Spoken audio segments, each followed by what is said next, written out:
Yeah, I know her. Oh, okay.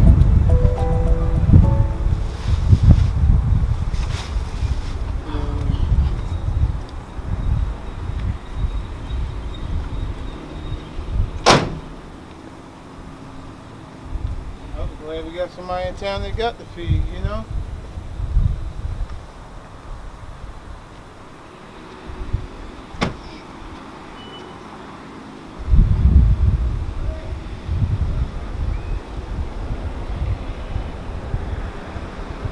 So how's the club? You're in the club, right? B.u.t.c. Yeah. club. But is it something you pay monthly fee or something? No, it's just a yearly fee. How much is that? $100. Oh, that ain't Get bad. trophies, Oh, for real? t-shirts, hats. That's not bad at all. We probably had cookouts every year. Yeah, so I be saying y'all.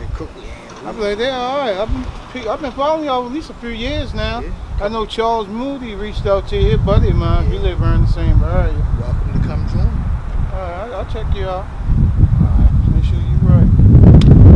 Make sure your money right. I trust you. Yeah. I'm normally active for camp. You know what I mean? Right. We'll make sure you're good. Yeah, but I appreciate that feed though.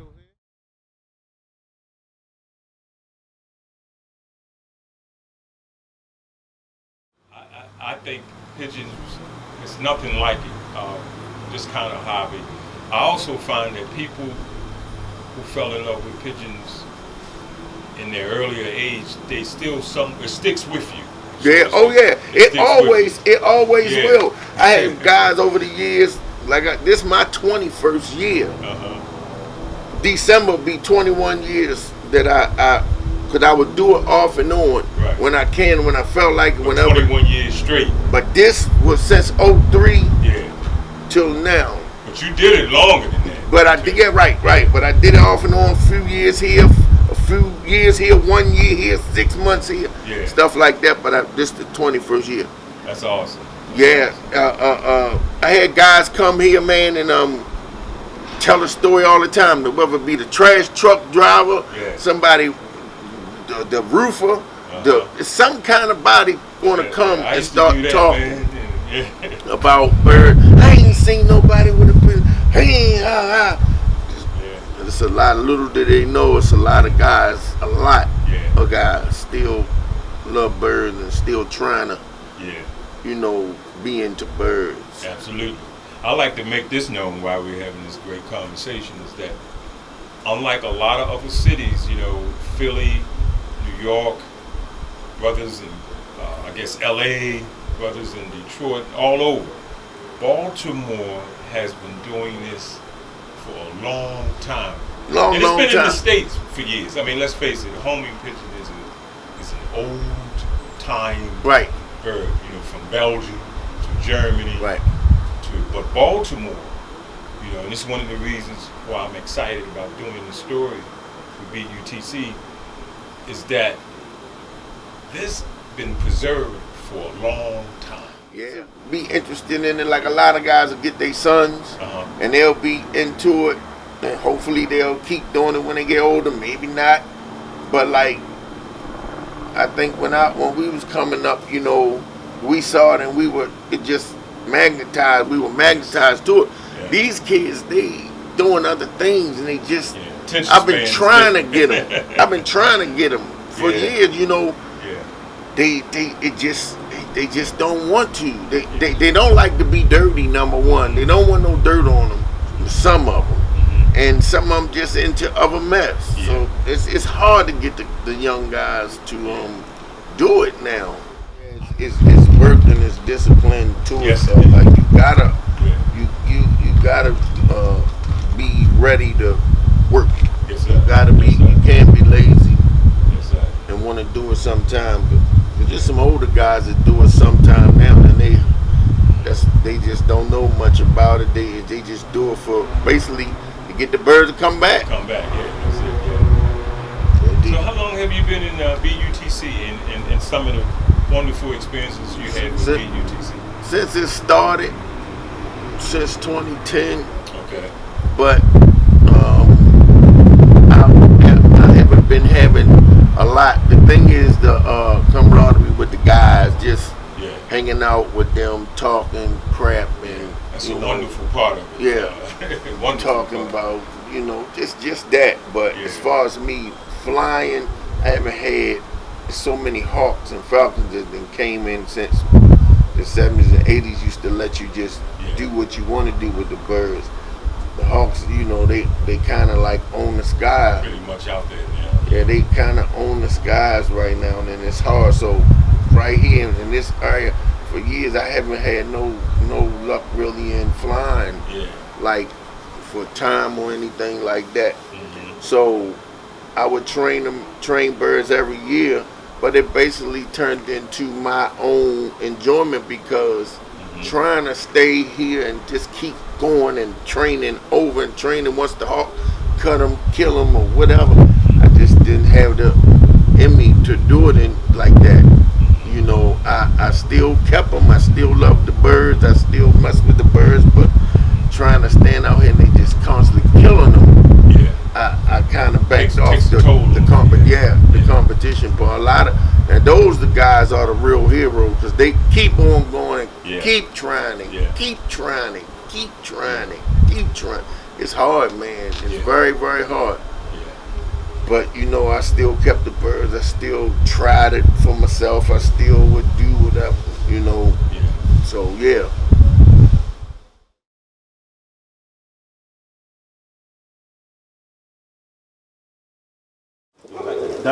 A done looking color.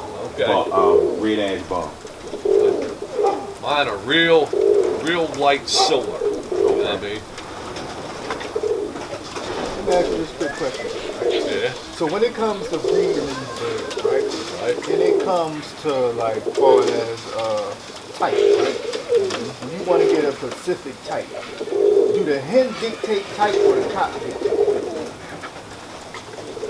Well, that's to me, that's a question is that if you're going to have to be breeding them birds for 4 or 5 years to see what type that fits your standard. Now, if you're looking for a type, when you say the type, what is you looking for? A smaller built bird? Body You're type, looking for a pigeon fly, medium to high?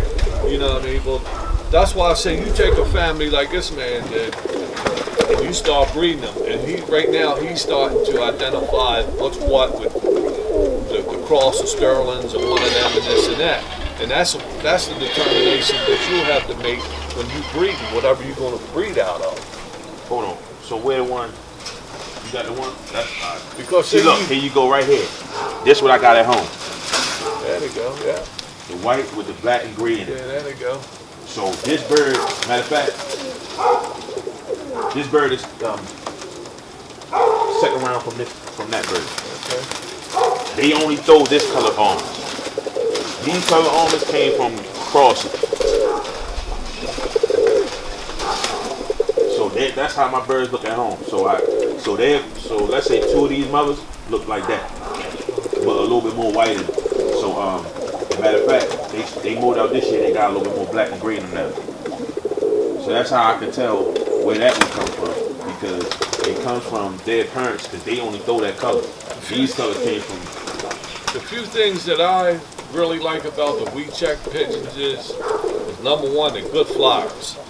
Man. But you get different, you never know what colors you're getting that's going to come out of the birds unless you really breeding for the almonds, made it back to this. But most of the time, if you take the red ash bars with blue bars, you're going to get indigo, you're going to get indigo checks. That's what I like about that bloodline. You know what I mean?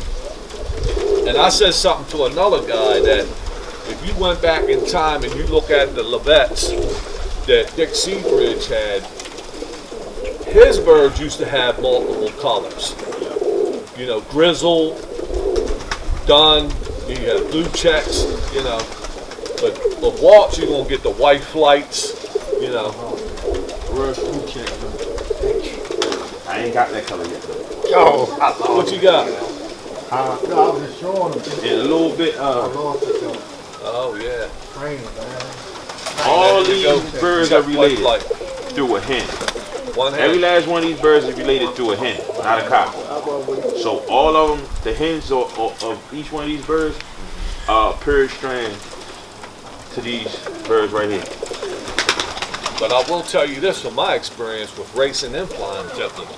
Your hens will get better pigeons. Always. Always. And I keep You'll asking get him, cocks like, that's exceptional. Don't get me wrong. But your hens are going to be the pigeons. and I asked him, I said, don't the cock change the strand, right? Yeah. I learned that a while ago, but I just told you, all of these birds are related to a hen. There you go.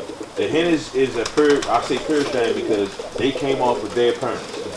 Each hen that I bred in here came off of their parents, except for one. That's that red, that first one you gave. You said she related, so either way you look at it. But all of them related to a hen. The cock is like, I would say,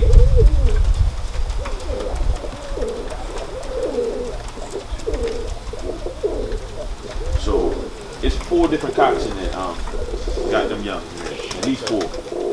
And see, like, if I purchase birds and I want to put something into my family of birds, I'm always looking for hens to introduce into them. I keep my foundation cocks, but I introduce the hens into my birds. You know what I mean? Because once I start bringing in cock birds, then I'm changing my whole family of birds up. Because it's just gonna be different. It's a different cock birds. You know what I mean? I'm trying to keep the same cocks, but with different hens. And then when I raise off of them, I take, when you say type, then I say, well, let's see if they're flying the way I want them to fly at it. Because that's why the rule, CULL call, that's what that's about. You know? But then sometimes, see, flying young birds and old birds is 2 different categories, man. When you fly old birds, you gotta really be keen. Young birds is just, they gonna fly. Homers and they just gonna fly. But old bird training and to keep them old birds motivated to fly, you gotta be doing your work. You gotta put the work So in. how many rounds? So let me ask you this question. So how many rounds would it take for you to actually see which way your bird's gonna go as far as when it comes to breeding, right? So let's just say, I got a blue ball wheat check, right? Yeah. That I got from you, and I got a print that I got from you. But the blue ball hen, she is that blue ball, like she was built just like that. Right? Okay. But the print is a big bird, the cock. Okay. All their young came out prints. Big. Oh, they come out It's big. like Just a like the cock. fowler. Oh, okay. Right. And see right down there, that's a type that he's throwing back to you. You know what I mean? Big bird. What's up, Ryan? so how would you, if he likes that type? If he likes that color or that No, print, that type, so the print, he Oh. like that. So how would he continue that on? take the cock birds that he's raising from it, keep breeding with them, because now he's lying breeding them down. You know what I mean? All right, so now back to what I was saying. So now that I'm seeing that, all right, cool. This hen and this cock give me off these birds, right? Yeah. I don't really like that. Okay, you don't like that? No, I don't like it. But I wasn't expecting the young to come to continue. Because I'm thinking the hen was going to dictate the height, but the cock is really the majority The of cock is the dominant. one taking over the whole Right. look of the bird. I'm gonna keep their parents together, yeah. What's these blacks, Sean? What's the black? These 2 blacks? They off of Soup's Soup Gate. So he can tell you more about them. But yeah, all these right here are related. Their parents only throw me this color almonds. That's how you can tell the difference. These almonds are my creation, even though they look like this right here. So when you get a chance and opportunity, I need some blacks. This is one of my 14-hour birds from this year.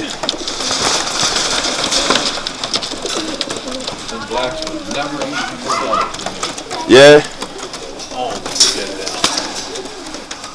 And you know the crazy thing about these birds?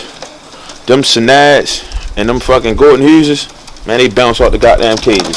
These birds right here, when I walk in my loft, they land on my head, they land on my shoulder, they calm as hell. Them Synads and them Gordon Hugheses, man, you go in there, they bouncing, doing all this. Like, I can't control them. Like, this was the best thing. Like, when he sent me that text that day, right. And I'm gonna pull up my phone in a minute. When he sent me that text that day and said, you want these birds? I said, hell yeah. You already know I want them. We ain't know this was gonna turn out. And ever since, every time I breed them birds, every year they give me a fire-ass kit. Every year, a fire-ass kit. I told him, if that shit happen next year, I'm sorry. I'm gonna be talking shit like I got that shit coming out my mouth. And it just so happens they you see, I get blacks, I get silvers, I get the blue balls, but everything gives me almonds. All of them will give me an almond. Every last one of them will give me an almond. You know how I messed up though? I got some almonds from you, youngs, right? All youngs. He gave me like, I'm gonna say about 10, bro. 10. You know how sweet all of them. I ain't got nothing left. Dang. All of them, bro. But I'm telling him, like, I ain't got nothing to fly, you know, I'm a fly. Yeah. But he never really was like, yo, just hold on to him and just breed him next year or whatever. You know what I mean? I was just getting back in the bird, so I wasn't really trying. I'm trying to fly. I'm trying to get the shot. Everybody's gonna be so mad at me, bro. Oh, that's what happened with the birds I got from the street. I wind up, that bird wind up staying. I like, I'm gonna breed it next year. And then he gave me the other one, and I just stopped it. That's how I got those hens. That's the only reason I got those hens, because I stocked them. And that one hen, she came, it was 2 of them. I lost one, I kept one. And guess how I lose them? Flying them with them goddamn Hugheses and them goddamn Synads, them Shannons. That's how I lose them. When I fly them with them. You see, when I start breeding them and I fly them together, I got all of them. I lose about 1 or 2 of them. That's it. But you see, I keep all of them. Out of 8 birds, out of the 10 birds, because I fostered 2 sets. So out of the 10 birds that I got 8 of them. All of them. So when it comes to like locating them, they easy to locate. They easy to me. It's like, I don't know if they pick me or what, but I don't have no problem about locating them. But them other birds, I have a big problem about locating them. Like, I have a big problem about locating them. Yeah, like, yo, it's easy to locate though. Them birds come out and fly straight to my loft. Like, nigga, yeah, I'm on my way back in. Them damn Synads and them fucking Gordon Hugheses, man, them motherfuckers sit on the loft, they land in the trees, all kinds of shit. Yeah, B.u.t.c smart bird though. So I'm gonna stick with those, and our S&S family has begun. You see, we got enough here to breed, and everything is youngs off. So these are all crosses. So these are crosses. These are all crosses. That's a cross and that's a cross. So this cross with Sterling bird. So this one is a cross of my father bird and one of their youngs. So he white with red splashes in him. They gave me this. So I call these purr strands. These purr strands right here, because they the parents that Suit gave. But again, their youngs made 1, 2, 3, 4. Their youngs made these. Their hen youngs made these, and 5. Well, no. Yeah, 5. Their hen youngs made those. I just put them on my cocks and the cocks that I got from the show. But I remember, is this the one of the birds that you had when we was up that show that day? You had the plaque, right? This particular bird. This bird, the kit bird, right? Yeah. Kit bird? Yeah. Look right here. Yeah, that's the picture. That's all on right there. Okay. Matter of fact, that's all of them right there.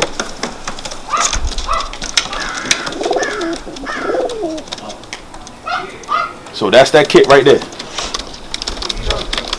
All right, let me introduce you to the Bowden family of the Grizzle Prince, the Princess South, and the Dunbars. We belong to Mr. Gregory Campbell of Baltimore, Maryland.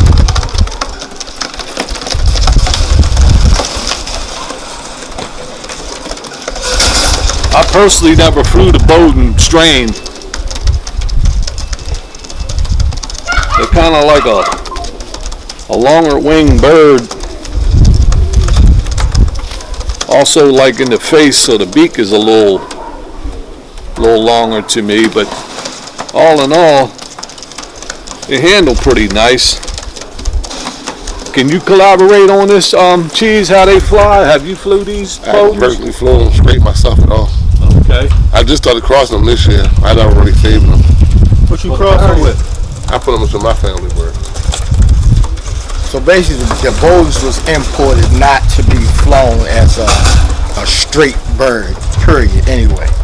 They was brought in to add to anyone's family that wanted to add a lower flying bird. So if you figure if you have birds that flew in the pens and you wanted to bring them down to a medium height, you would cross This would be a a lower perfect flying bird cross. into a bird that flies in the pen. This is a beautiful Dunbar, silver. It actually did work. I flew those birds this year, and they brought the birds down a lot, and they stayed low. They really did work with it. And when we say low, we're not talking about Rooftop. the regular way that the Bowdens do fly. The Bowdens fly real low, so we're not talking about low like that. So if you figure if you fly on a family that fly in the pens or dot or whatever you want to call it, this brings the bird down to a medium type flight flying tippler, which is real easy to be judged as far as us flying competition. It's easy to see the kit because they're not in the pens. You don't have to search the pens for them. So that's a good cross for any of our flying high flying birds involved. And these are all Bowdens.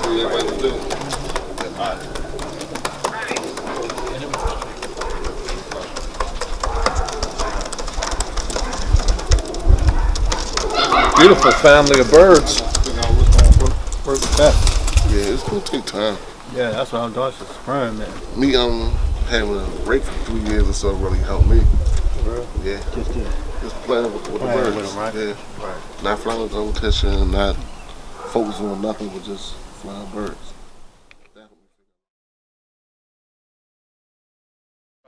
When you're in the backyard.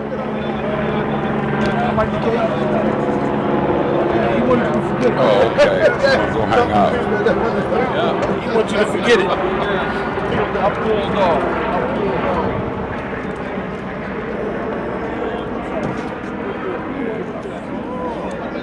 Hey, what PJ just left from up here. What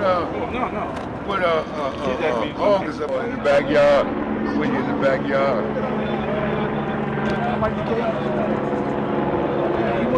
Oh, okay.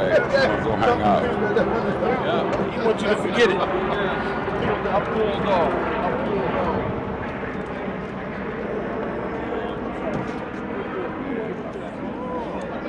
Hey, what PJ just left from up here. What August up here home. He say, what time he make? Look at it. Look at it. You're not even 4 years old.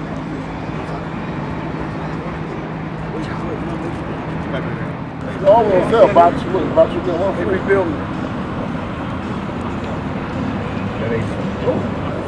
Show it to us. Show it to us. I just seen it. Show us. I did. He saw it. What you let me see? When you sent me the picture. Yeah, what it say? Sykes Bay. I'm passionate about pigeons because to me pigeons are like dogs. No matter what you do to them, they love you. They're gonna come home. My name's August Holman, 60 years old. Been in pigeons since I've been 6 years old. And the most I love about pigeons is the fascination of it. When I was a young boy, it clicked with me and never let go, and I'm 60 now. So I'm so passionate about my birds. It's just like my wife, man. I love her to death. These birds, I love them to death. I started raising birds when I was a kid, and it gave me something to do. I stayed out of trouble, and you can't go wrong. I love them. I got a passion for the pigeons for several different reasons. I grew up around pigeons. All my family had pigeons, and I love them. I've been loving them since I was young, like 13. 5 seconds where I love pigeons, because my father started me watching them when I was a little boy, raising them. So as I grew up, I'm still raising them. Tipplers and rollers. With other birds is birds. I just love to see them fly. How you doing? My name is Kevin Ross. My passion for pigeons is, I started out with pigeons. 2 young kids, 9 years old, got me into pigeons, tipplers. Flying, love the bird, endurance bird, up real high, fly real good. And then I got out of pigeons for a while, and I let them talk me back into birds because my passion was still there for them. And now I just love them, and I'll never get rid of them.